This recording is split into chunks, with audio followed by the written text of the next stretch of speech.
Dje në orën 18 në Tetov, zyrtar policor nga SPB Tetov kanë privuar nga liria një të mitur 16 vjeçar nga Tetova për shkak të ekzistimit të dyshimit të bazuar për kryerjen e veprave penale sipas nenit 236 të kodit penal. Vjedhje e rëndë, ndërkaq që ai dyshohet se gjatë 2 javëve të kaluara ka kryer vjedhje në disa xhami, ndërsa për herë të fundit në një xhami në rrugën 176 në Tetov, ku duke përdorur forcën ka thyer kasafortën metalike të donacioneve dhe prej saj ka marrë para. Ai është ndaluar në stacionin policor, është njoftuar prokurori publik dhe pas dokumentimit të rastit do të vijojë para shtresa përkatëse.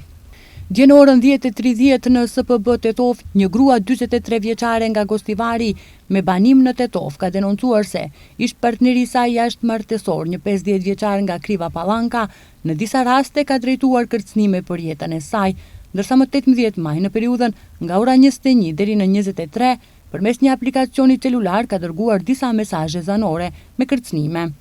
Dje në orën 13:30 në SPB Tetov, një grua 66 vjeçare nga Tetova ka denoncuar se më 18 maj rreth orës 20 në shtëpinë familjare, bashkëshorti i saj 73 vjeçar e ka kërcënuar me thik, po merren masa për zbardhjen dhe dokumentimin e rastit.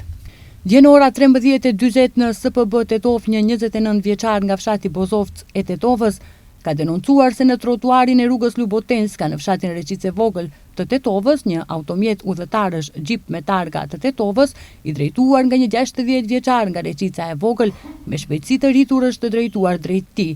dhe e ka goditur në këmbën e majtë dhe në dorën e majtë. Më pas shoferi ka dalë nga automjeti me qëllim që ta sulmoj fizikisht, por ai ka arritur të ikë dhe është drejtuar për në spitalin klinik të Tetovës, duke i ofruar ndihmë mjekësore, po punohet në zbardhjen e rastit. Dje në orën 22:30, zyrtarët policor nga stacioni policor Kamjan kanë privuar nga liria një 27 vjeçar nga fshati Siniçani Tetovës. Gjatë një kontrolli të trafikut në rrugën rajonale Tetov Gostivar, në afërsi të fshatit Pallçisht i Poshtëm, zyrtarët policor kanë ndaluar një automjet udhëtarësh Audi A6 me targat Tetovës, me çka shoferi ka refuzuar të dorëzojë për inspektim dokumente të kërkuara, pas së cilës është shoqëruar në stacionin policor të Kamjanit, ku ka sulmuar fizikisht një zyrtar policor. Në të njëjtën kohë, zyrtarët policor kanë shoqëruar dhe bashkëpunëtarët e tij, një 28 dhe një 35 vjeçar, të dy nga fshati Reqice Madhe, pasi kanë vepruar sipas urdhrave të dhëna nga zyrtarët policor dhe nuk kanë dhënë dokumentet për inspektim. Ata janë ndaluar në stacionin policor dhe pas dokumentimit të plotë të rastit do të vijojnë para shtresat përkatëse.